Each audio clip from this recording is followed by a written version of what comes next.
Hi everyone, good afternoon and welcome back to my channel.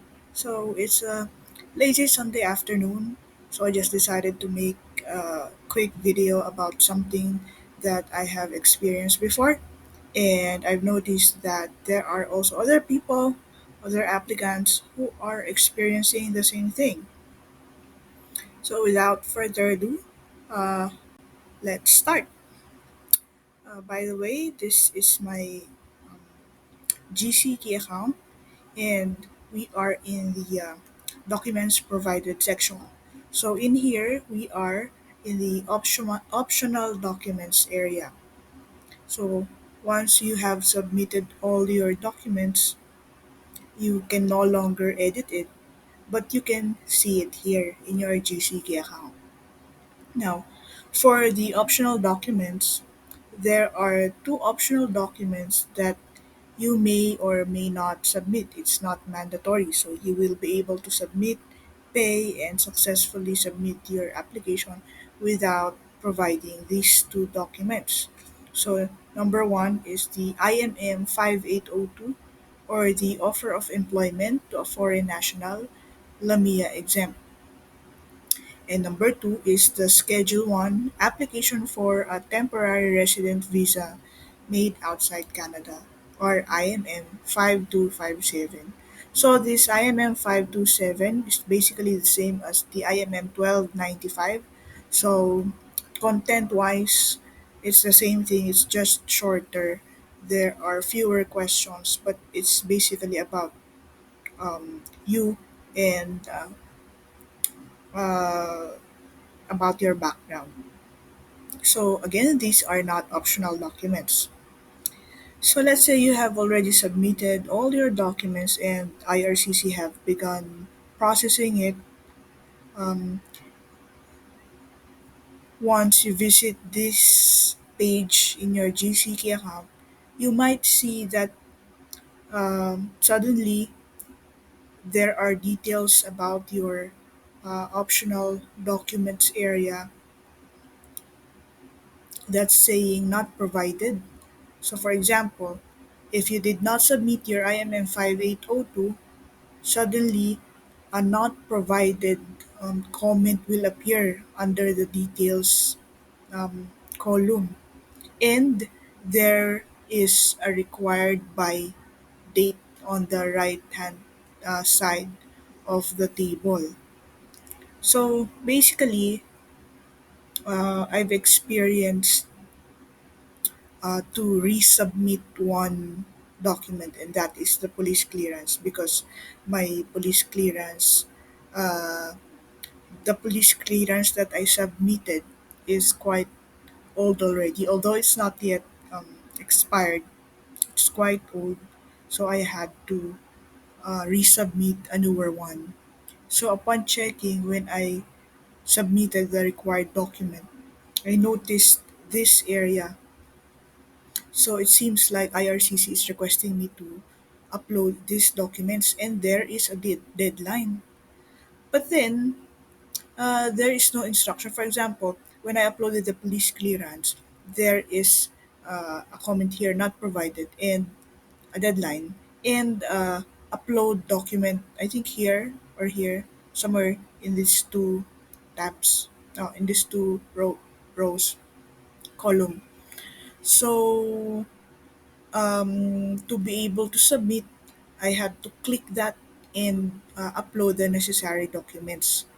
But then, in this case, you have a comment and you have a deadline, but there is no instruction to upload, and there is no a button or update information button to click so I can upload these documents.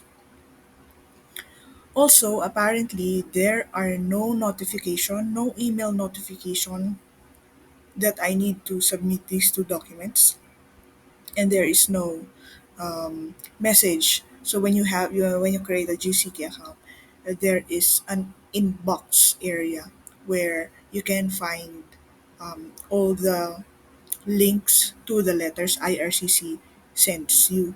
For example, if they require you to submit additional documents or resubmit uh, the documents that you have submitted already. So Um, that's the purpose of that inbox. And apparently, I did not receive any letter or instruction letter that I need to submit these to, despite that it's not provided and there is a deadline. So, if you want to inquire about this, you can email IRCC using the web form. So, you just have to search for the web form um, link and then type in all the necessary information that they ask you. And you can also submit files like PDF or JPEG images if needed. But then, based on my experience, they take so long to respond. Like, I inquired something about my application last July, and they were able to reply to me around September. So it's useless if you're in a hurry. So, uh, also another thing is this deadline uh, tends to adjust. So the first time I've noticed this, the deadline was October 14, and then it became October 17, and then it became right now, as you can see, it's now October 22. So what I suggest is that you ignore this part of your Gckey account. So it's not provided, although it's optional, and it says it's not provided, but there is a deadline. But there are no instructions whatsoever to upload. There is no upload button. There is no email notification, and there is no instruction letter from IRCC. So this is fine. Even if you did not upload these documents, you are fine. In my case, I'm done with all the necessary um, requirements, instructions. I passed the medical already. I'm just waiting for the final decision to arrive. So this is fine. You're fine without these two, even if you do not submit. Also, you will have no option to submit. I've heard people um, using the web form to let IRCC know about this case, and they are using the web form to upload the IMM 5257 and the IMM 5802 just to complete the document. But I think it's not going to help your application because uh, the only way to upload any requirements that IRCC is asking you is through your GCKey account here in your GCKey portal. So I don't think uploading any necessary requirements that IRCC seems to be asking from you via the web form is it will not work. So yeah, that's it. So if you have if you are experiencing the same concern or the same problem with your GCK account, you just have to ignore it. If it's about the optional documents, just ignore it and you'll be fine. You don't have to do anything, no need to use the web form, upload there all the necessary documents if it's optional documents. So no need to do anything. Yeah, I hope this clear this out, and I hope that those people who are experiencing the same thing have seen this would be able to see this video, so this concern will be clarified. All right, so that's all for now, and have a great day.